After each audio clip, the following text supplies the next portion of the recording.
friends, welcome to the Tech Design channel. So friends, today I will talk about MSI Geforce RTX 4090 Supreme X Classic Graphics Card.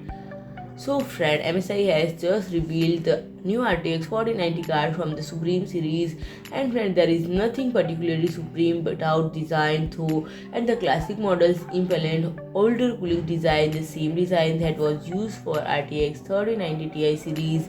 And friend, with the introduction of RTX 40 cards, MSI showcased their updated Supreme coolers, and the new card adopts Tri-Frozer 3S cooler with Torex fan 5.0, and it also has a vapor chamber, and the classic model features Tri-Frozer 2S and Torex fan 4.0, but there is no vapor chamber here. And friend, the new Supreme is heavier and slightly thicker, but it is nearly the same length and width. And friend, there should be no difference in terms of performance either. Both cards are overclocked up to 2640 MHz, and while MSI is not confirming that the maximum TDP for the classic GPU, so there could be limitation for overclocking if there are any.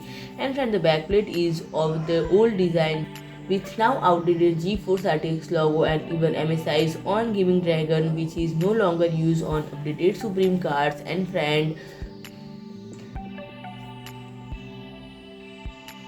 if you like my video, please do like, share and comment, and don't forget to subscribe my channel and press the bell icon.